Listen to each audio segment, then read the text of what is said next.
This is UX Radio. Here are your hosts, Laura Federoff and Chris Chandler. The methodology of designing meaningful personas has evolved into something so inspiring, and I can't wait to share this with you. Today, we're talking with Indi Young. Indy is a researcher who coaches, writes, and teaches about inclusive product strategy. Her work is really rooted in the problem space, where the focus is on people, not users. Indy has pioneered opportunity maps, mental model diagrams, and thinking styles. And her way of approaching the problem allows teams to truly pay attention to people without letting cognitive bias and assumptions creep in. Indy has written 2 books, Practical Empathy and Mental Models, and her next book, Assumptions Aside, will cover thinking styles. She builds knowledge and community through a series of live online advanced courses about the importance of pushing the boundaries of your perspective. She was also one of the founders of Adaptive Path, the pioneering UX agency. We hope you enjoy the show. Hi, and welcome to UX Radio. I'm Laura Federoff. And I'm Chris Chandler. And today we have a very special guest with us, Indi Young, who has been celebrated in the industry for years. We're so excited to have you today, Indi. I'm so happy to be here. Let's make this happen. Wonderful. Let's get started. Tell us about your background and how you got into this industry. Oh, wow. This industry didn't exist when I was in college. I got my degree in computer science. And at that point in time, we were building software for other scientists and engineers. So the way that you did that was you went and found out what the standard operating procedure was or what the standard knowledge was, and you encoded that in an algorithm. And as soon as I got out into the real working world, we started building software for people who were not scientists and engineers. So I distinctly remember working on a project for Visa International. They were interested they had a call center that was an international call center where if you lost your Visa card in any country, you could call up the call center and get a replacement. Usually this was because you were on travel or something. This was in the days of traveler's checks, if anybody listening remembers those. So the Visa card was like a replacement for traveler's checks. And if it got lost or stolen, you had to have it. Otherwise, there was no way for you to pay anything. So there was this call center, and Visa wanted to replace the software in the call center. All the reps were using these green screens where that means not something that you're filming CG against, but a monitor that has a black background and green type on it. And you would use the tab key to go from field to field, and each screen was gotten to by using the page down keys. And it was a form that you filled out when you were taking this information from this person who was like desperate for their card to get replaced. And it was really cool. This call center had about 12 or 14 languages going on at the same time. So when you walk into the room, it's like babble everywhere. It was really cool. And when the company asked me to do this, to design a new interactive mouse-based, Windows-based kind of an environment for these reps, I said, well, I have to go out there and see what they're doing. And they're all like, oh, well, okay, yeah, we'll let you do that. So I got to go out there and I spent about 3 days with the reps, just kind of going into their world and finding out that there was a lot of interaction between the reps themselves. This was the days before Google Maps. So we had an atlas at the end, like I think the 4 corners of the giant room. So people would rush over there and look up the city and try to figure out where they could deliver the Visa card, or if there was a bank nearby where they could pick it up or something like that. And half the time it was like, hey, Jose, you dealt with this little tiny town outside of Barcelona. Where did you have your Visa card delivered that was trustworthy, right? And so there was a lot of interaction with the reps. It wasn't all just paging through green screens. So I wanted to capture that The only tool I had at the time was from my computer science background, which was a state machine, which is typically used as a way of mapping out how an algorithm interacts with the data sources. So I was doing a state machine of reps interacting with each other and their systems and the the atlases at the end of the aisle and stuff. And what ended up happening, that was the very first time that I started diagramming the interaction of people trying to achieve their purpose, which was to get the Visa card to that desperate person who was afraid that they wouldn't be able to pay their hotel bill or something. And what happened along the way was I made the data schema too. And there was a whole other team that was hired on to do the data schema. And the state machine, when I showed it to the software architects, the team that was hired to do that, they're all like, oh, yeah, I could use this, the data schema. People, oh, yeah, totally, this will work. So what I had diagrammed out actually became sort of the guide for the entire system to come together. And so that's where I got started. That's amazing. I love that. I love that they let you talk to the reps. There you go. The first miracle that you actually got access to the users. So they didn't know what they were. They didn't know the problems that would come about later. Oh, the funniest part was that this was at a bank, and I did not own a suit, and I was told if I was going to go out there, I had to buy a suit to represent. Oh my God, it was frightening. So one of the things in me looking at your work and your career, since so much of it is public. It definitely, I can really sort of sense an evolution, but an evolution, it seems to me an evolution more in terms of like your focus on what's important has gotten clearer. Yeah. Right. It doesn't seem like you've sort of like, changed your mind about big pieces of it or anything like that. So I'm curious if you could talk about that, the evolution and sort of like how you've gotten to that focus and what the critical parts are. Yeah, that has really been interesting to me to be able to look back. I mean, I never thought I was making a career out of this, but to look back and see that I was doing the exact same thing 30 years ago, I just have better words and more clear communication about it. So it's been this lovely experience of working together with other practitioners, and especially practitioners that are coming in from other fields, and learning some of the ways that they approach things, seeing what other people are experiencing with respect to their own stakeholders, being a consultant myself, experiencing stakeholders for myself, and trying to recognize like what works in which context. And can I give people an array of things that they might be able to adapt to their own context that still works on the principle of understanding the people, not as they're using our tools necessarily, although you can do that, but really understanding them deeply with respect to their purpose. So that's that original one was their purpose was to get a card to this desperate traveler. It wasn't to use the green screen, although they would have purposes around, running around the green screen or getting the atlases. So the idea of focusing on a person, focusing on understanding them deeply, not at surface, has always been around as well. So the purpose can exist in the problem space or in the solution space, where the problem space is that rep trying to get the card to the person. And the person also has their own problem space, which is I'm due in this next city in like 8 hours. How do I get my card? Where do I get it? How do I pay my hotel bill before I go to the next city? Those kinds of things.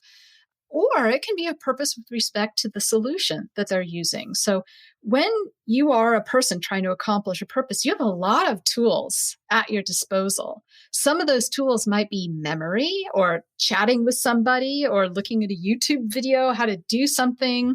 They might be picking up an app and using that, or going back through your own files or emails or photos to try to figure out an answer to something. There's a lot of tools that we have. Now, when you're a team that's just working on one of those tools for your organization, you tend to sort of blinker in on just your own solution. And you look at the person's use of your solution. Sadly, a lot of companies measure their success by whether or not a person has looked at their solution through the glass. They call that engagement. And that's really just for figuring out whether people are seeing ads through the glass. That's not figuring out whether you're helping them achieve the purpose. So that's one thing that I want to change before I end my career. The idea, though, is that the purpose could also happen within your solution. So a person may have a purpose of, hey, if my larger purpose is to get this card to this desperate traveler, my smaller purpose is to contact their bank and say, hey, cancel their card, so that if it got lost and picked up by somebody else, that other person can't use it. I need to also ask their bank if they could authorize a new card to replace that card. Maybe they won't do that. I have some other purposes of like, where am I going to give it to this person? Can I pay their hotel bill so they can move on to the next city and deliver it to them there? Because it's a physical thing and it's coming from a physical place. So it takes physical time to get there. So there are purposes within the solution space as well. So in talking about the problem space and solution space, you've worked with so many clients over the years. Like, what do you find are the most common challenges, and what are some recommendations you have to overcome those? Yeah, oftentimes people without training think of the problem as being only related to their solution. And that's fine for a certain part of your career, but it's not fine for your organization and the sustainability of your organization. If your organization wants to be around in 5 years, they need to help the people that they're trying to support actually achieve their purposes. Otherwise, they'll leave when the next best thing comes along. So part of what we need to do is become a lot more clear in our minds about what we are doing and what knowledge we're lacking, where our assumptions are. So a lot of the time, an assumption, well, it's defined as something that you don't know that you're missing. So it's really hard to see. So that's why I've developed this method of being able to look at people's purposes and reveal where our assumptions are. This I do usually in the problem space because it gives us a larger field of opportunity. So let's say we're looking at working at an insurance company. So the insurance company has a bunch of things like claims, and they help you get your car repaired, or they help you with some medical issues for whiplash or something. Those are their solutions. But you in the problem space may have a different thing that you're trying to achieve. You may be trying to achieve, like, get my life back to the way it was before. Maybe I totaled my car and I've got 2 jobs that I have to get between, and the bus doesn't get me there fast enough. So like, I need other transportation. I'm going to run over to my sister-in-law and say, hey, I know you're going to that part of the town. Could you take me at least that far, and I'll run the rest of the way to get to my job, right? That is part of the way that I'm solving this bigger problem. The organization may not be aware of these other things and their opportunities. This one company, USAA, that has done this kind of research also has a bank that also finances car loans. And when they realize that when a person has a totaled car and has this sort of situation, they're like, hey, wait, we can help. We can help them get another car faster without like extra costs and things that go beyond what they were barely able to handle in the first place. So let's put something in place. That's a new opportunity that they never saw before.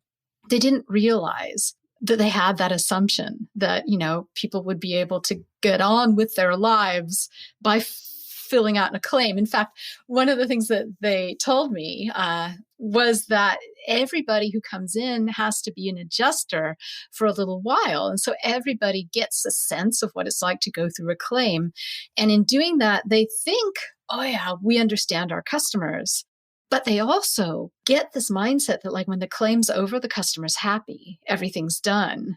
And it's not. It's just the solution side of everything that's done. The customers still like getting a ride with their sister-in-law running the rest of the way to work. So this is what I mean by broader set of opportunities. There's also another way to multiply the kinds of opportunities that are out there, which is to understand different thinking styles. So while somebody has a larger purpose, they may go at it in different ways. So, for example, with the car accident type of thing, there was a mindset that people would say, let this be a lesson. It's going to be a lesson to me so that I never do it again. I never get that close to an accident or hurting somebody or, whatever it was that happened. Or this has to be a lesson to that other person so that other person doesn't run into anybody else like they did to me.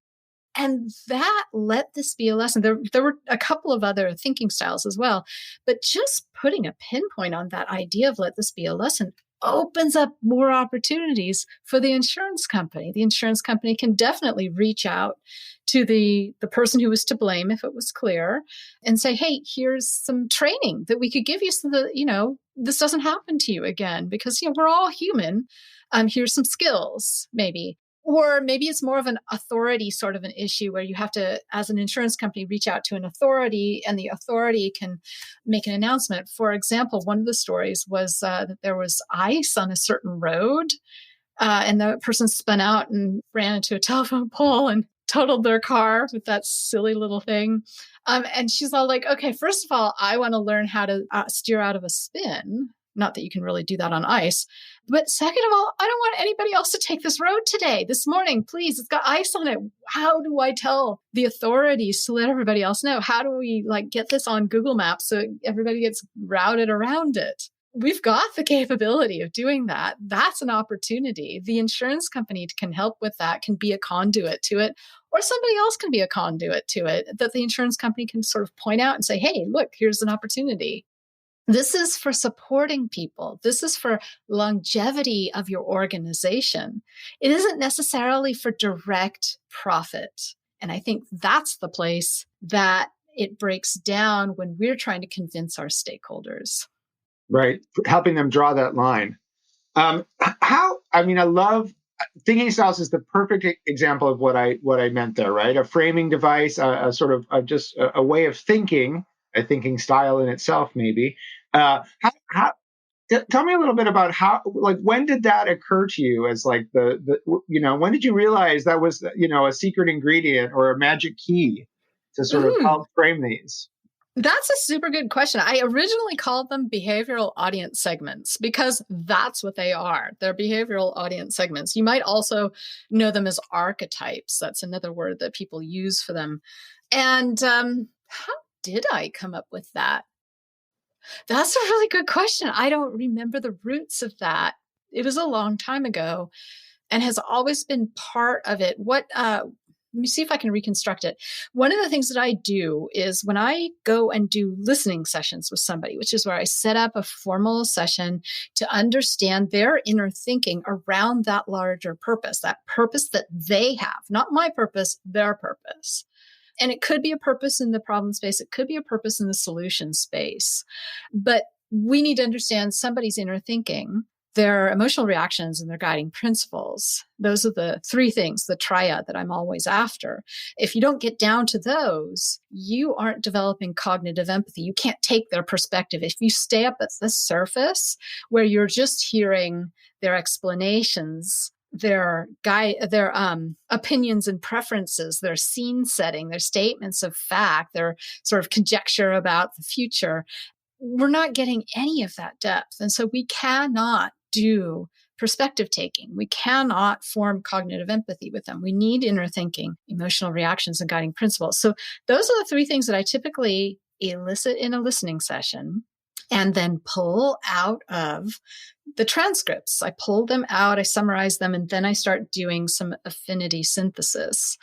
Now, at some point, I must have recognized that when I frame my study based on the purpose, I also recruit based on some things that we want to elicit, we want to explore. And one of the things that I recruit on is behavioral segment.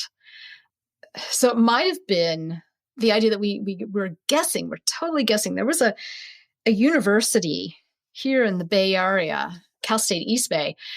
We were doing some studies with them, and their marketing department had like, yeah, we know who our incoming freshmen are. They are the people with high grade point average or low grade point average, and the people who have trouble financially and may need assistance. And there was one other, which I can't remember right now. But anyway, I'm all like, okay, yeah, those are just demographics, guys.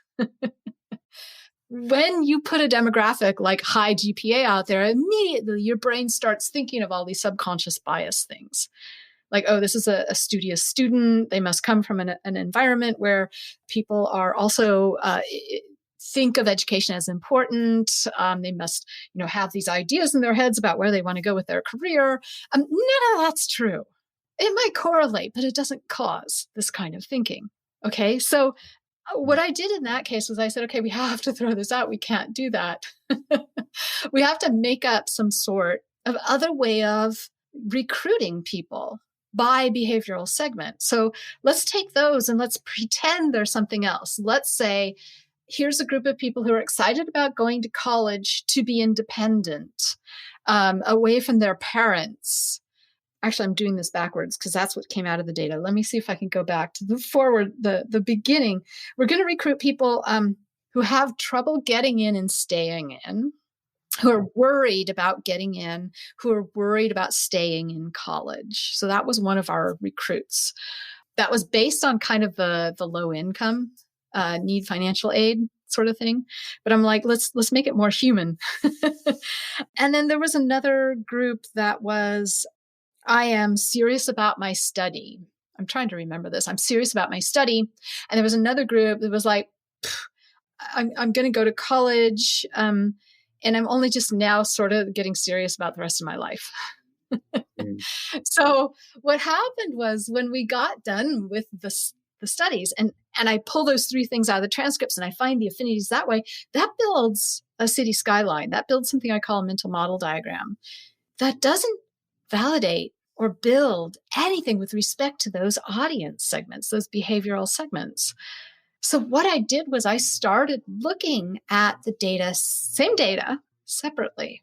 And what came out of that was like, oh my God, it was so clear that there are some people that have a calling, whether they had high grades or low grades, they had a calling. Whether they were 18 or 58, they had a calling. They were going to go to school to fulfill this calling. I'm going to be a nurse because this is what is, such and such happened in my life. And it's like resonating with me and I feel called to that. There was another group of people that they kind of knew where they wanted to get in life.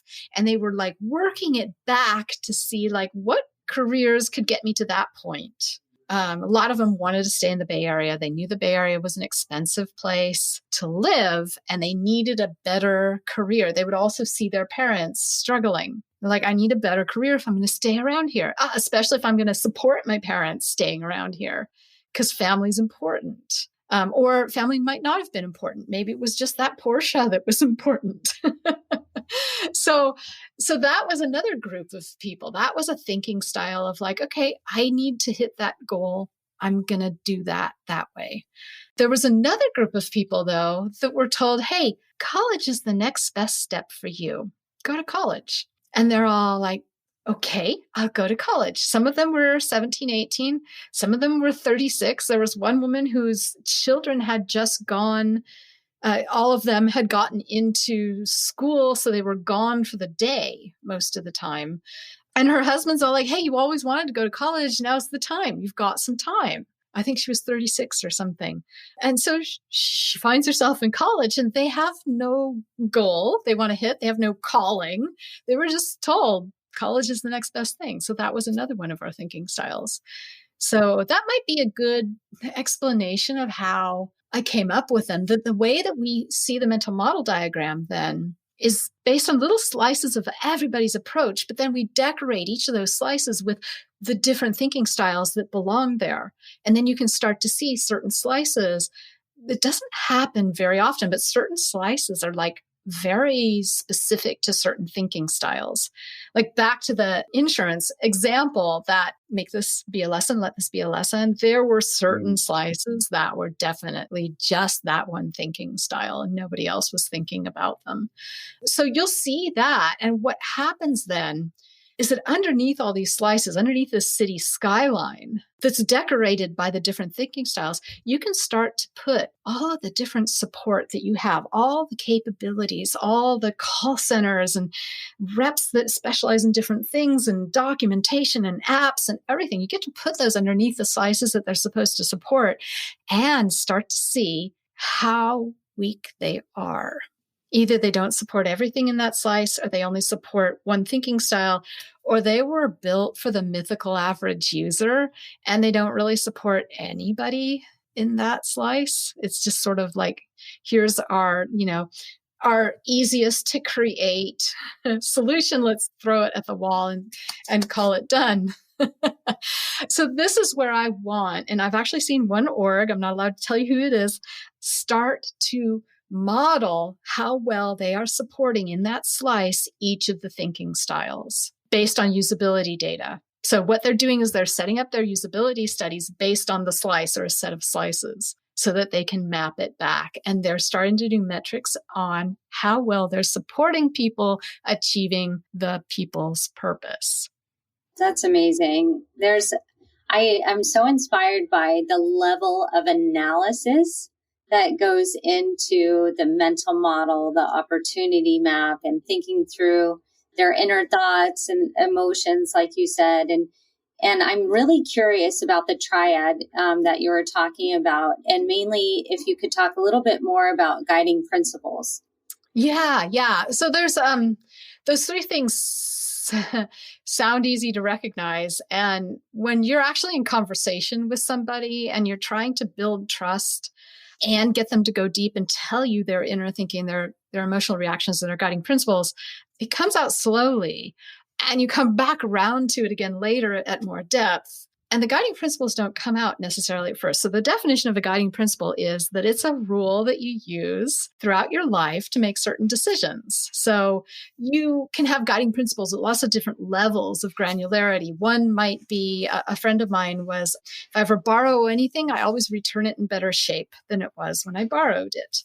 It might be a little bit, more minor than that. It could be a guiding principle around, anytime I have a choice between seeing somebody or sort of being with somebody and doing some sort of chore, I'll do the being with somebody because I lost somebody in the past and I wasn't with them enough. And so I want to be with people, right? I don't know. That's kind of major, not minor. Let me think of another minor one. I'm making these up as I go. This is not made up. There was somebody who wouldn't go into hospitals. So a friend of her had a baby and all of her friends were going to the hospital to see the baby and the mom. And she's like, nope, I'm not going to do that. Well, why? Because I have a guiding principle of not going into hospitals. And I'm like, well, where did that come from? So we started talking about the source of that. And she said her mom and her aunt both died in the hospital. She had gone to visit them in the hospital. So she associates visiting people in the hospitals with death. Now, that might be more of a superstition than a true guiding principle, but that's what she uses to make a decision in the event of her friend saying, hey, come see me in the hospital with my new baby. It's like, nope, I'll wait till you get home. That'll be good. So guiding principles, they can be based on things like superstition. They can be based on things like what your kindergarten teacher told you when you were little about sharing. They could be things that you've evolved over your career or by having your own family yourself. It could be things that you learned from a book about listening to your own kids. It could be based on a lot of different things, including values. Like if you have a value of, being spiritual, that's going to be the base of a couple of different guiding principles that you'll have in your life. So oftentimes I used to communicate the definition of guiding principle as a belief. But the problem is that in English and in Spanish, and probably in a couple of other languages, people will say, I believe, to preface an opinion. And an opinion is not a guiding principle. It might even preface a preference. And you would think a preference is the way you make decisions. Like, I'm going to choose the dark chocolate over the milk chocolate because I like dark chocolate better. But that's not a guiding principle. A guiding principle is something that's more like an operating instruction. It's like, how do I behave in these circumstances? And sometimes we go against them. There have been people who their guiding principle is, hey, if it's I live in a northern clime, maybe very southern too.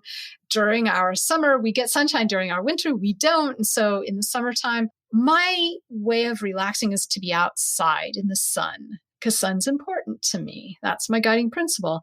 But, there's this particular thing coming to town. It's inside. I really want to go and see it. So I'll break my guiding principle for this thing. Does that answer what you were after there, Laura? Yeah. I think so. I guess in context to some of the examples of working in the digital world, like the insurance company example. How do you incorporate that guiding principle into the analysis? Right. They are all equal, all three of them. So when I go through a transcript, what I'm doing is I'm looking for those three types of things: inner thinking, emotional reactions, and guiding principles. And I'll pull them each out and summarize them. The problem is that they're referenced again later. So I pull that and put it together with that. So it makes one concept, and maybe they reference it here and I put it there as well, right? Or maybe they're talking about something and explaining something, and it's actually two or three of these things mixed up together. Doesn't matter which of the three types it is. I just need to pull them apart into their disparate concepts so that each summary is very clear. And the reason I do summaries is to make the next step easier and the next step. So one of the things that I do is I write them according to a certain formula. The formula then makes it easier for me to see affinities between things. The formula is based on a verb, not a noun. We're so into making affinities between nouns on our sticky notes. And that is rife with bias, rife with assumption, rife with intuiting meaning to a noun. Whereas if we take a verb and then the key point that person was making right after the verb, and maybe a couple of supporting details, that makes a summary. Now we've got an action, a thought, an emotional reaction, or a guiding principle. And we look across all the other summaries that we have from other people because it's only one concept. We've taken all the parts from this person and put it together in one concept. It's like a guiding principle that they have. We don't care if we're looking for other guiding principles.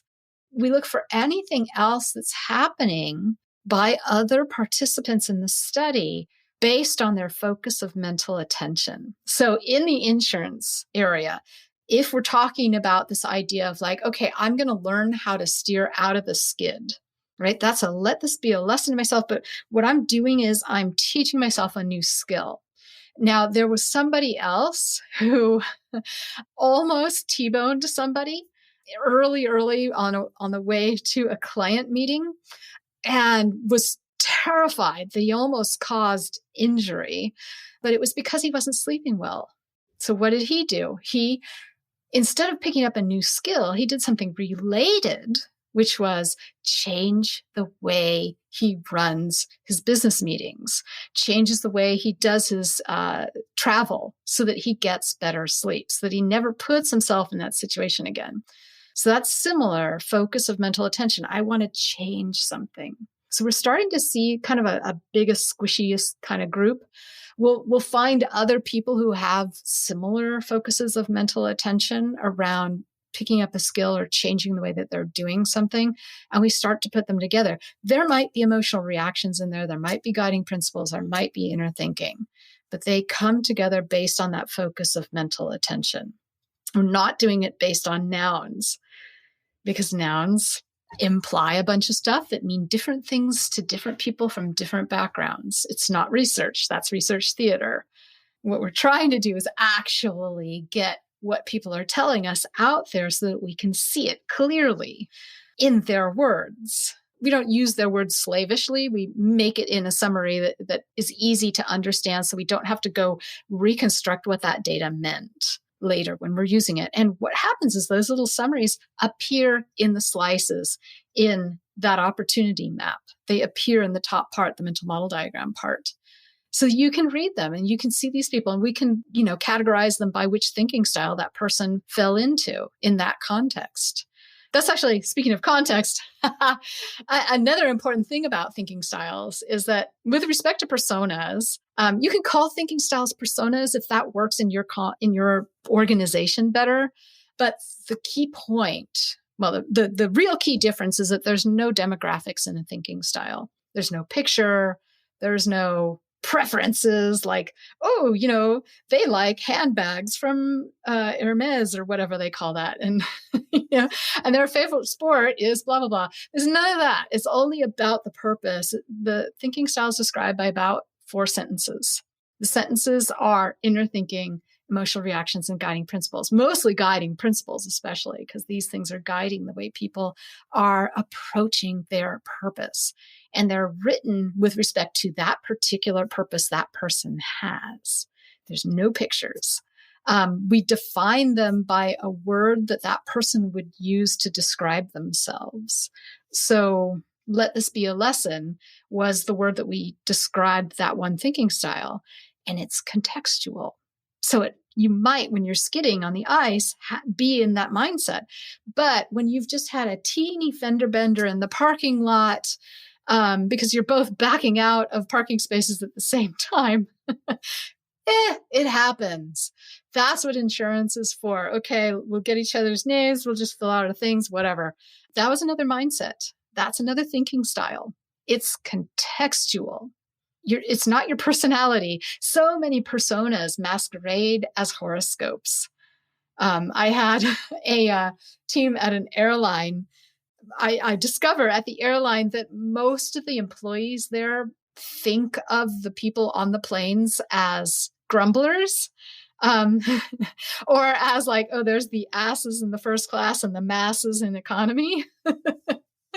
So I think this is common knowledge now, but they're not so keen on their passengers. So they wanted to call one of our thinking styles the grumbler. And I said, no one would ever say, hey, I'm a grumbler. They also wanted to describe it as like, they probably shout at their kids and like honk their horn in traffic. I'm like, no, that's not air travel. No, pull it back. Let's just look at this one purpose. And let's go back through these transcripts.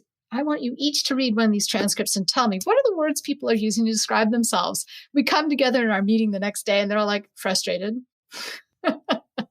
So that's the name of that thinking style. It's something that somebody would be fine describing themselves as. And it's contextual. You're not always frustrated with your flights, right? You might have flights that are perfectly fine. You might have flights that you're in a hurry and you dash through the airport. There's different mindsets, different thinking styles. So sorry, I made up another question for you and went off on that one. I know that you just recently finished a course on the listening deeply. Yeah. And so I'm curious, when you teach, what did you learn this last time that you taught? What was the, or added to your learning of the thing? Yeah. Well, so actually I know you and I have talked earlier, and one of the things I love about teaching is that I learn so much from everybody participating. And one of the things that I realized this last time that I taught Listening Deeply live, it's a 4-week course. Each week I teach the one class twice so that I can cover all these different time zones. And I have different prices for people who are coming from countries with extreme currency exchange rates and things. However, one of the things, and I get like amazing participants from all over the world. And one of the things that I realized is that there is a difference between listening deeply and a listening session. And I need to make that clear. We can listen deeply to a television show. We can listen deeply to a debate. We were actually doing the course during the elections for the US. So listen to a debate, see what you can discover, see what people are saying, try to figure out if they're staying at the surface or if they are going to depth. That's the key thing you're doing when you're listening deeply. And when you're turning it into a listening session, that's when you're present, where you can actually start to interact with that person, to form some trust so that other person feels okay about saying some things about themselves that you might judge. They're feeling okay because they're noticing you're not judging them so far. They're noticing that you're being very supportive and that you've actually heard some of the things that they said that normally people just talk over or respond to and tell them, like, well, that's your opinion. My opinion's this, blah, blah, blah, blah, blah, blah, And this experience of feeling heard, of being listened to is so rare around the world that it's this really special little bubble that grows for the two of you to be in. A listening session is always only one-on-one, and it's typically premeditated. It doesn't have to be premeditated. You can do a listening session just sort of on the spot. Generally, it's like, hey, let's get on the phone or let's get together. And I want to hear your thinking about this particular purpose that you have. I want to hear what's been going through your mind about it. But if you do an on-the-spot one, if you want to do some listening deeply, it's more about noticing what's going on, whether the person's at surface or depth. If there's a way that you can catch or snag or hook a purpose that they have and ask them more about their inner thinking about that purpose, then you can get them to go to more depth. Okay. With the listening session, you have that purpose set up in the beginning. You start there. That's your germinal question. And then it unfolds from there and you follow people wherever they want to take you, which is, associated for them with respect to this particular purpose. So your job is only to make sure that they get to depth, inner thinking, emotional reactions, guiding principles. If we don't get those, we don't have rich data. One of the services that I offer is to go through people's interview transcripts and go through and show them where they've got depth, where they've got inner thinking, where they've captured some emotional reaction and guiding principles. And generally, it's like little snippets at the beginning of something, and then they get cut off because the interviewer has another question to ask and wants to move it along. And so you only get the start of it. Generally, in a listening session transcript, I will get between 40 and 120 concepts at depth. In most of the interviews, transcripts that I get, I see between 4 and 10. There was one that had 16 concepts at depth. Wow. Yeah. That's a big difference. Indy, you have accomplished so much already, but one question that we love to ask is, what would you like your legacy to be? What I would really love my legacy to be is a lot of organizations thinking of themselves as supporting people accomplishing the people's purposes so that they have a long future together. And part of this is understanding that there are different thinking styles, that there are different approaches, and that there's a long road ahead of going and sketching a little bit more detail in about particular purposes or particular thinking styles and starting to support them. This is something that's going to take decades. It's an ongoing thing, but it's just opportunity after opportunity. The second half of that is that I really, really want these organizations to begin developing support that's different for different thinking styles. Different tone, different context, different mechanics or interactions, different hook, different way to connect with people. But treating everybody with the same piece of software does no one any good. Everybody has to sort of make it work for them. Whereas if we start creating algorithms that can start to recognize the way somebody is interacting, maybe they're learning as a person's interacting with sort of like the generic version, they're like, you know what, I think you're this thinking style. We will have to do human research to understand what the thinking styles are in advance. The algorithm is not going to be able to figure that out. They're not that smart. They're not as smart as us. But they can have that data and they can say, hey, I recognize this behavior as this thinking style. Can I sort of let you know, hey, I recognize you. I'm going to turn you on to this more bespoke interaction or experience so that it works better for you, right? And the opposite, what I want to have happen is when the algorithm doesn't recognize them and their behavior, first to tell us, hey, we've got something going on here that we don't have data about. But second of all, to tell that person, hey, I'm not supporting you very well because I'm not recognizing your thinking style. So I'm doing the best I can, but you're getting sort of this, not very good interaction, this average user interaction. And to actually let that be part of the way that people are negotiating their way toward their purpose with their tools. This is something that we do if each one of our tools was another person. We work that way. This is a very human way of recognizing the limitations of what a person can do for us.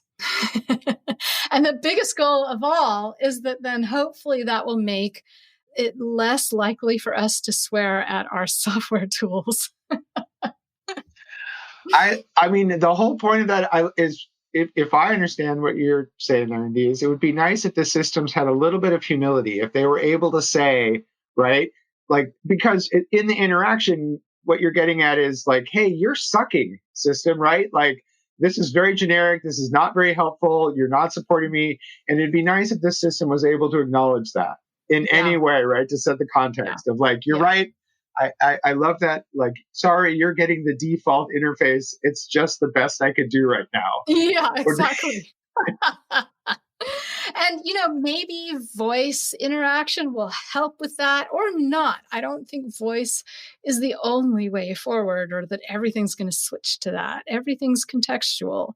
But we've got a lot of opportunity and it will be desperately difficult to continue the way we are right now. All of us have experiences with all sorts of apps, all sorts of services, all sorts of call centers where it's like, well, and then you're starting to swear at them, right? It's like, you're a grumbler. Yeah, exactly. I want many, many fewer of those experiences, and we can do it. We've got the tools. What we need to do is understand people deeply. And we've got the tools to do that. And putting it all together. I was just having a conversation with Lou Rosenfeld this morning, and he was saying, well, because he's running a group called Quant versus Qual, or trying to get the two groups together. So he's asking me about it. And I'm like, I think of it like Qual research, like studies that you frame carefully around a purpose and go out and collect data about, and then take your time to analyze that data without your own bias, curating it or making assumptions about it. When you get qual data, what you're doing is building a nervous system. You're building senses. And the quant is like the memory in the brain. And we need kind of them to interact and work with each other. Quant, from what I know that there's people who actually go and form carefully organized study that gets quant data back, but those are few and far between. Most of it's a bunch of research theater. And a lot of the quant folks think that the qual folks are a bunch of research theater folks because a lot of the qual folks don't know how to frame a study correctly. So I teach a course on framing studies because it's important to do it right. It's important to recognize what you need as knowledge out of this and where that knowledge needs to take you in terms of the tools that you're going to choose from.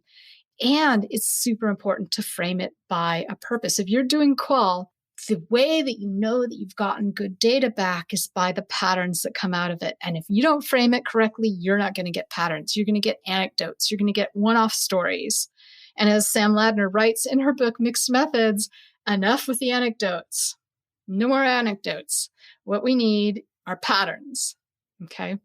And that's the best part about qual, being able to work with the quant folks, is that if we can create knowledge that is not based on research theater, then we can start working together a lot more strongly. That's wonderful. Well, thank you so much for joining us today. It's been such a pleasure having you on the show. Indy, if I assume everybody is already following you on Twitter, but where can people find out more if they want to know about your courses or upcoming events? Yeah. Like so I'm Indi Young on Twitter. I'm Indi Young on LinkedIn. My website is indiyoung.com.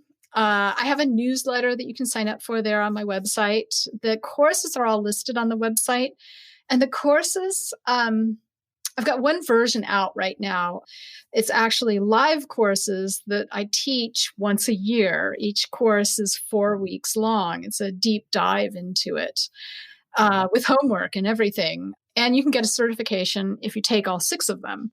However, for those of you who can't wait that long, I have those recordings available. What I'm also working on is a self-directed version of all the knowledge building where my God, the woman I'm working with is just like blowing my mind. She's a PhD in self-directed online learning. Wow. So we're going to have branches and everything. It's going to be amazing, but that's going to take me a couple of years to roll out. So that's in the works. The books are available at Rosenfeld Media, and they have some discount codes. Unison Crows, plural, 20. So anyways, 20% off on any Rosenfeld Media book. So if you already own mine, you can get one of their others. Wow, so that's so cool. Yeah, thank you. Yeah. And let's see, on the website, you can also find links to my Audible version of Practical Empathy, or just go to Audible and look for Indi Young and you'll find Practical Empathy there. So if you want, I narrated it and people say they love listening to it. Nice. So we'll see. That's always better. After this, they will not be able to get enough listening to Indy. Yeah. And speaking of, on my website, under the knowledge section, I've got all of my essays listed there and organized by topic, but also all of these podcasts that I've been doing, I've got on there. And each podcast is slightly different. So pick and choose and see if there's something there that meets your fancy. Courses, consulting, what do you not do? Oh, I think I forgot to ask you about your next book. Oh, yeah. So I'm supposed to be doing a book in January that is about thinking styles. So I've taught the class on thinking styles, the whole course, about 5 times now. And I think I've gotten it to a point where it is clearer. It was a bit of a sort of magic, right? When I would do it with my teams, and I had to figure out how to explain what that magic is and make it replicatable. And now I think I've got that. So that book is going to be called Assumptions Aside. It's about recognizing how demographics can give us assumptions. Demographics have a role to play in certain scenarios, such as when you are studying discrimination, when you're studying something to do with physiology, a couple of others. But most of the time, the demographics are just about assumptions. I've written a bunch of essays about it too. So there's a lot of branches off of the website where you can go get more. Wonderful. Well, thank you again so much. Yeah, thank you. UX Radio is produced by Laura Federoff and Chris Chandler. If you want more UX Radio, you can subscribe to our podcast on iTunes and Google Play, or go to ux-radio.com, where you'll find podcasts, resources, and more. This episode is brought to you by Philosophy. Philosophy helps entrepreneurs and organizations validate and develop their promising ideas through agile design, rapid prototyping, and software craftsmanship. To learn more, visit philosophy.is.